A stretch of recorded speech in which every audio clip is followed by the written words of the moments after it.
Hi friends, अस्सलाम वालेकुम। मी अहमद सुमरो। आज हम डिस्कस करेंगे निगोशिएबल इंस्ट्रूमेंट एक्ट 8081 के ऊपर, और ये हमारी लेक्चर सीरीज़ नंबर 4 है, जिसमें हम डिस्कस करेंगे सेक्शन नंबर 5 प्लस में सेक्शन नंबर 5 की जर्नल एक्सप्लेनेशन, या सेक्शन नंबर 5 से रिलेटेड जो भी टॉपिक्स है उसके ऊपर हम डिस्कस करेंगे।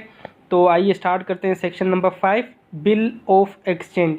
तो simply bill of exchange means के इंटरनेशनल ट्रेड के लिए बिल ऑफ एक्सचेंज यूज़ किया जाता है। बिल ऑफ एक्सचेंज के थ्रू हम बिजनेस ट्रांजैक्शंस करते हैं। ठीक है, तो आइए स्टार्ट करते हैं बिल ऑफ एक्सचेंज को। बट मैं आपको थोड़ा ये बता दूं कॉन्सेप्ट के प्रोमाइजरी नोट और बिल ऑफ एक्सचेंज का कुछ डिफरेंस मैं आपको बता दूं, और डिटेल्ड में हम नेक्स्ट लेक्चर में डिफरेंस को मालूम करेंगे। तो प्रोमाइजरी नोट के थ्रू हम किसी भी शख्स को प्रोमिस करते हैं कि हम आपको इतनी पेमेंट देंगे as a loan. But bill of exchange का मेन डिफरेंस दोनों का यही है कि वहाँ पर हम प्रोमिस करते हैं एज अ लोन देने के लिए, बिल ऑफ एक्सचेंज में हम बिजनेस ट्रांजेक्शन्स करते हैं। ठीक है, तो पैराग्राफ नंबर 1 में जो बातें कही गई हैं बिल ऑफ एक्सचेंज में, वो यही सेम बातें प्रोमाइजरी नोट में भी कही गई हैं। जो मेन डिफरेंस था मैंने आपको बता दिया है, और कुछ और भी नीचे हम डिस्कस करेंगे, और डिटेल्ड में हम नेक्स्ट आने वाली वीडियो में डिस्कस करेंगे बिल ऑफ एक्सचेंज का डिफरेंस और प्रोमाइजरी नोट का। तो बिल ऑफ एक्सचेंज एक रिटिन डॉक्यूमेंट, रिटिन इंस्ट्रूमेंट है जो जिसमें मुश्तमिल है अनकंडीशनल ऑर्डर। ठीक है, कि बिल ऑफ एक्सचेंज में अनकंडीशनल होगा, उसमें कोई भी कंडीशन शामिल नहीं होगी। और प्लस में बिल ऑफ एक्सचेंज के ऊपर जो मेकर है, जो ओनर है, उसकी सिग्नेचर होगी। और प्लस में जो जिस शख्स को बिल ऑफ एक्सचेंज दिया जा रहा है उसको भी सर्टेन किया जाएगा, और कितनी पेमेंट दी जा रही है वो भी सर्टेन किया जाएगा, और डेट भी सर्टेन की जाएगी कि उस जो मखसूस या मुकर्ररा जो शख्स है उसकी डिमांड के ऊपर पेमेंट दी जा रही है, या दोनों पार्टीज बैठकर एक डेट फिक्स कर रहे हैं उस पेमेंट के लिए, या वो पार्टी जो है फ्यूचर टाइम के लिए कुछ फ्यूचर टाइम के लिए जो है वो जो है डिटरमाइनेबल कर रही है कि हम फ्यूचर में जाकर आपको पेमेंट देंगे, तो वो मखसूस या महदूद कर रहे हैं। और मेन चीज़ ये कि बिल ऑफ एक्सचेंज में आपको सम ऑफ मनी को भी मुकर्रर करना है कि कितनी पेमेंट आप दे रहे हैं, और प्लस में आपको उस शख्स को भी जो है महदूद करना है, मुकर्रर करना है जिसे आप पेमेंट दे रहे हैं। प्लस में या जिसके हाथ में आप वो इंस्ट्रूमेंट बिल ऑफ एक्सचेंज दे रहे हैं उस शख्स को भी आपको क्या है मुकर्रर करना है, स्पेसिफाई करना है, सर्टेन करना है। और पैराग्राफ नंबर 2 ये डिफाइन कर रहा है कि सेक्शन नंबर 4 और सेक्शन नंबर 5 के मुताबिक अ प्रोमिस और ऑर्डर टू पे, ये दोनों ये क्या है, दोनों कंडीशंस नहीं है, ये अनकंडीशनल है इन सेक्शंस के मुताबिक। अ प्रोमिस मीन्स के प्रोमाइजरी नोट। प्रोमाइजरी नोट में आप जब भी पढ़ेंगे, जो हमने एग्जाम्पल डिस्कस किए थे उसमें था promise, but bill of exchange के लिए क्या लिखा होगा, ऑर्डर टू पे। तो ये दोनों कंडीशंस नहीं है सेक्शन नंबर 4 सेक्शन नंबर 5 के मुताबिक। By reason of the time for payment of the amount, तो जो है किसी रीज़न की वजह से आप जो है टाइम पे पेमेंट पे नहीं कर सकते, या कोई स्पेसिफाइड इवेंट जो आपने रखा हुआ है वो आप पे नहीं कर सकते, उसकी डेट वक्त गुज़र जाता है। रीज़न ये है कि आपके साथ कोई इत्तफ़ाक, कोई अकरंस, कोई हादसा हुआ है, उस वजह से आप उस मुकर्ररा वक्त पे नहीं कर सकते, तो आप वो एक्सप्रेस कर दें, वो ज़ाहिर कर दें, ऐलान कर दें कि मैं इंस्टॉलमेंट के थ्रू आपकी पेमेंट पे करूँगा क्योंकि मेरे साथ ये हादसा हुआ है। क्योंकि इंसान ज़ात जो है एक ऑर्डिनरी एक्सपेक्टेशन है, तो इसीलिए या आप ऐसे फ़र्ज़ करें कि आपने कोई डेट फ़िक्स ही नहीं की या टाइम फ़िक्स ही नहीं किया, तो आप वो पेमेंट थ्रू इंस्टॉलमेंट भी दे सकते हैं। पैराग्राफ नंबर 3 में ये डिफ़ाइन कर रहा है कि सेक्शन नंबर 4 और सेक्शन नंबर 5 में जो टर्म सर्टेन लिखा गया है उसका मतलब ये है कि जो अमाउंट है, सम जो पेएबल है उसको सर्टेन करना, ठीक है। और इसमें ये भी इंक्लूड होगा फर्दर इंटरेस्ट मीन्स कि एक शख्स टाइम पे पेमेंट नहीं दे रहा तो उसमें फर्दर इंटरेस्ट कितना लगाया जाएगा वो भी सर्टेन किया जाएगा।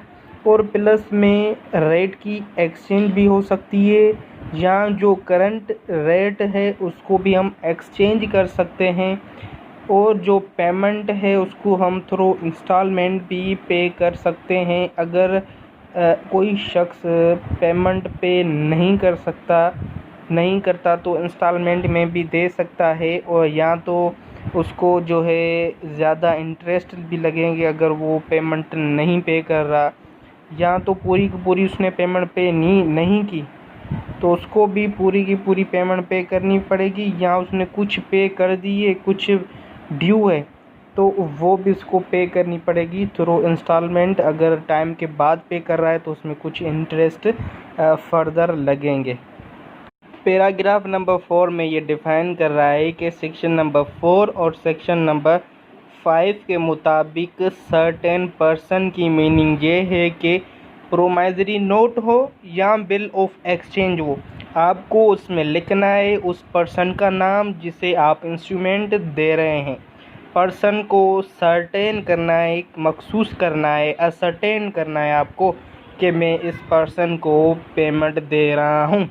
अगर उस पर्सन का आप नाम नहीं लिख सके, उसका नाम मिसनेम्ड है, तो आप उसको थ्रू डिस्क्रिप्शन भी जान सकते हैं, उसकी डिस्क्रिप्शन भी लिख सकते हैं जैसे कि वो सर्टेन हो जाए। पैराग्राफ नंबर 5 के मुताबिक, इस सेक्शंस के मुताबिक कोई भी शख्स किसी को पार्टिकुलर फंड में से ऑर्डर टू पे करता है तो वो अनकंडीशनल नहीं रहेगा, बल्कि वो होगा अनक्वालिफाइड ऑर्डर टू पे। तो दो स्टेटमेंट्स दी गई हैं। नंबर एक कि अगर कोई शख्स पार्टिकुलर फंड में से ऑर्डर टू पे पेमेंट देता है तो ड्राई जो है खुद उसका मुआवजा भरेगा, और अगर कोई पार्टिकुलर अकाउंट है तो उसमें वो कर्ज जमा करेगा। स्टेट नंबर ए ये डिफाइन करिए। स्टेटमेंट नंबर 2 ये कह रही है कि अगर कोई भी ट्रांजैक्शंस की स्टेटमेंट है जो हम प्रोमाइजरी नोट पे करते हैं या बिल ऑफ एक्सचेंज पे करते हैं वो अनकंडीशनल होनी लाजमी है, ठीक है। तो वियर द पेई is a fictitious or non-existing person, the bill of exchange may be treated as payable to bearer। तो इसमें ये डिफाइन कर रहा है कि पई जो है वो फैक्टिटियस है, जाली है, झूठा है, या वो पर्सन एग्जिस्ट करता ही नहीं है, तो जो बिल ऑफ एक्सचेंज को ट्रीट किया ऐसे किया जाएगा कि जिसे बिल ऑफ एक्सचेंज दिया जाएगा वो ही उसको पेएबल करवाएगा। पेएबल टू बेरियर्स मीन्स कि जिसके हाथ में वो बिल ऑफ एक्सचेंज है वो उसको पे कराएगा। तो ये था सेक्शन नंबर 5। अब आते हैं जर्नल एक्सप्लेनेशन के ऊपर, features of bill of exchange के ऊपर, करेक्टरिस्टिक्स कौन कौन से। तो सबसे इम्पोर्टेंट ये है कि बिल ऑफ एक्सचेंज जो है रिटन फॉर्म में होना चाहिए, ठीक है। Orally bill of exchange consider नहीं किया जाएगा, वो रिटन फॉर्म में होना चाहिए। नंबर 2 पे ये है कि वो ऑर्डर टू पे जो है पेमेंट का वो कंफर्म होना चाहिए, किसी की रिक्वेस्ट के ऊपर नहीं होना चाहिए।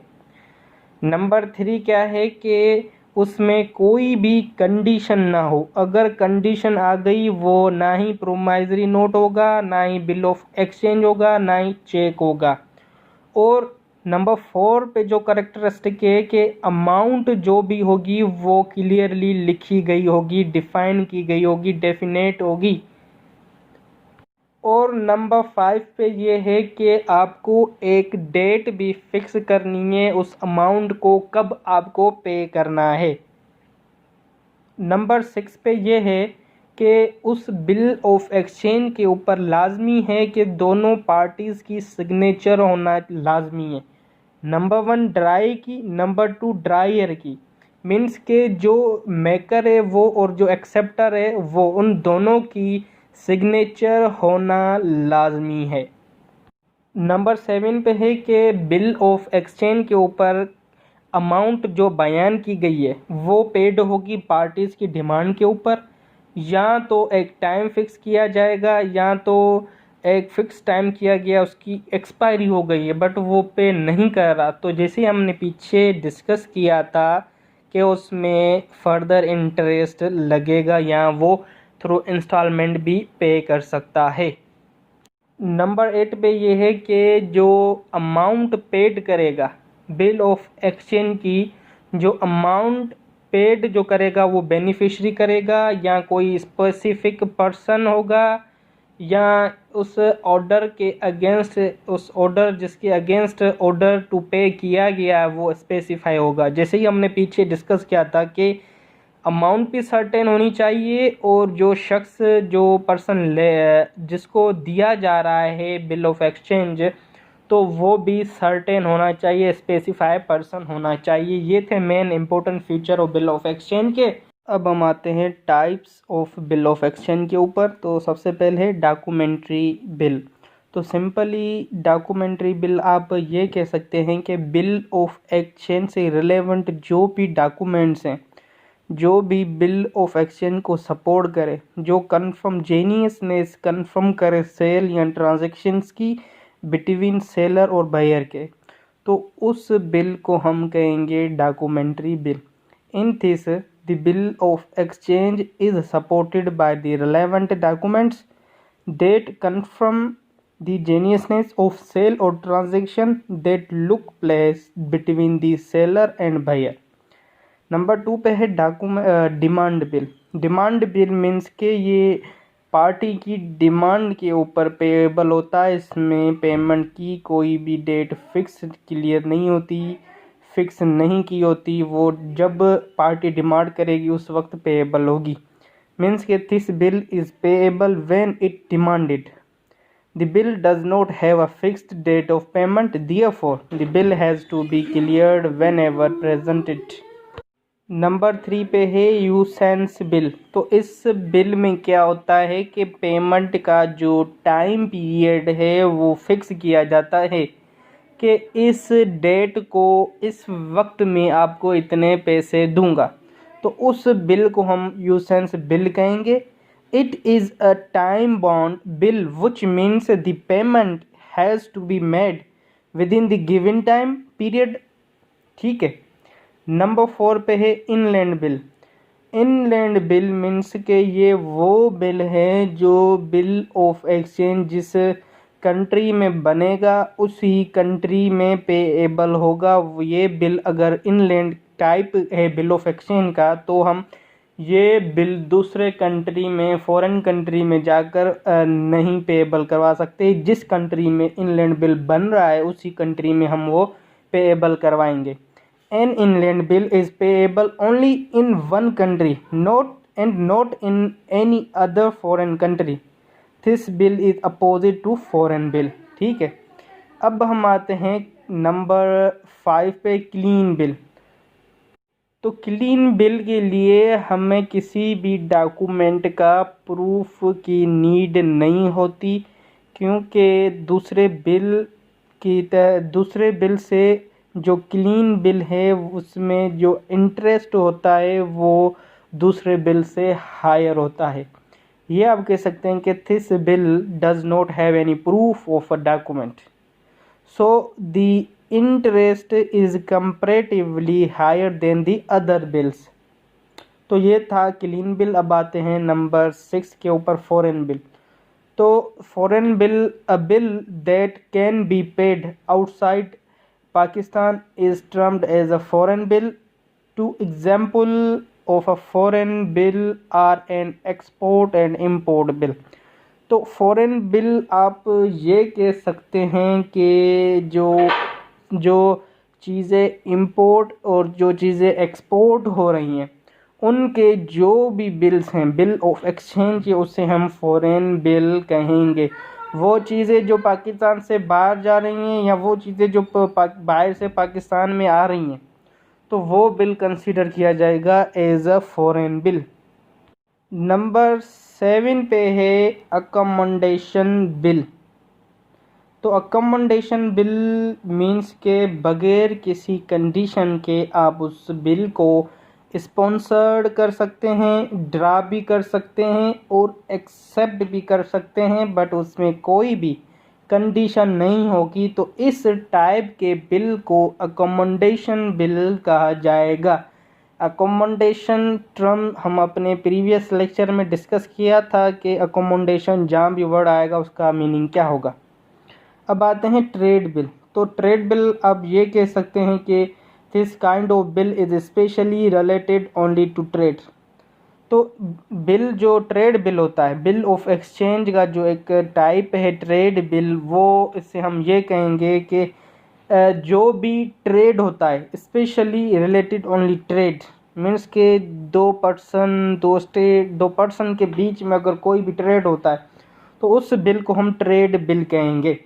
नंबर लास्ट है supply bill. Supply bill means के the bill that is withdrawn by the supplier or contractor from the government department is known as the supply bill। तो सिंपली गवर्नमेंट के किसी भी डिपार्टमेंट से कोई भी सप्लायर या कोई भी कॉन्ट्रैक्टर कोई भी बिल विथड्रॉ करवाता है तो उस बिल को सप्लाई बिल कहा जाता है। तो बेसिकली ये थे types of bill of exchange. अब हम आते हैं कि बिल ऑफ एक्सचेंज में कितनी पार्टीज़ होती हैं। तो बेसिकली बिल ऑफ एक्सचेंज में 3 पार्टीज़ होती हैं, ड्रायर, ड्राई, पई। ठीक है। ड्रायर मीन्स के वो शख्स जो बिल ऑफ एक्सचेंज को बनाए या साइन करे बिल ऑफ एक्सचेंज के ऊपर, वो ड्राई होगा, या वो शख्स जो बिल ऑफ एक्सचेंज को ड्रा करे उस शख्स को ड्राई कहेंगे। ठीक है। नंबर 2 पे ड्राई।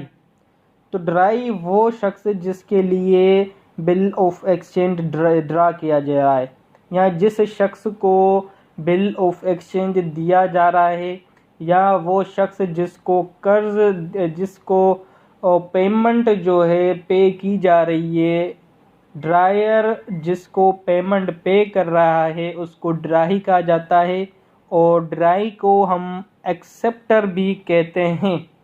तो ये 2 पार्टीज, नंबर 1 एक जो है बिल ऑफ चेक के ऊपर साइन करने वाला या उसका मेकर, नंबर 2 उसका एक्सेप्टर बिल ऑफ एक्सचेंज जिसके लिए बनाया जा रहा है। नंबर 3 है पई। पई जो है एक थर्ड पार्टी है। ठीक है। मीन्स के ड्राई ने वो बिल ऑफ एक्सचेंज को एक्सेप्ट कर थर्ड पार्टी को दे दिया तो उस थर्ड पार्टी को पई कहेंगे। और पई जो है ड्रायर हिमसेल्फ भी हो सकता है या थर्ड पर्सन भी हो सकता है। तो बेसिकली ये 3 पार्टीज होती हैं बिल ऑफ एक्सचेंज में। प्रोमाइजरी नोट में देखें तो उसमें 2 पार्टीज होती हैं। अब हम आते हैं फॉर्मेट के ऊपर। बिल ऑफ एक्सचेंज का फॉर्मेट कैसे होता है, ये एक फॉर्मेट मैंने दिया है कि सबसे ऊपर हमें अपना एड्रेस और डेट लिखनी पड़ती है, उसके बाद कितनी रकम देनी है वो हमें वर्ड में वो लिखनी पड़ती है। ठीक है, वो लिखेंगे। उसके बाद हम वर्डिंग में लिखेंगे कि 2 months after date pay to me और my order the sum of ₹4 lakh only for value receive. ठीक है। उसके बाद स्टेम लगेगा और राइट लेफ्ट साइड पे क्या होगा, जो एक्सेप्ट कर रहा है बिल ऑफ एक्सचेंज उसका नाम और उसका एड्रेस, और राइट साइड पे क्या है, जो मेकर है, जो ओनर है बिल ऑफ एक्सचेंज का, वो अपना नाम, सिग्नेचर और एड्रेस लिखेगा। तो ये होता है बिल ऑफ एक्सचेंज का फॉर्मेट, और ये एक लीगल डॉक्यूमेंट से है। अगर कोई शख्स हमें पेमेंट ना दे तो ये एक लीगल शख्स है, इससे हम लीगल डॉक्यूमेंट से जिसे हम इजीली किसी भी शख्स से अपनी पेमेंट रिसीव कर सकते हैं। तो ये था overall concept bill of exchange का। उम्मीद करता हूँ कि आपको समझ आ गया होगा। इंशाल्लाह मिलते हैं नेक्स्ट लेक्चर में, जब तक के लिए अल्लाह हाफिज़।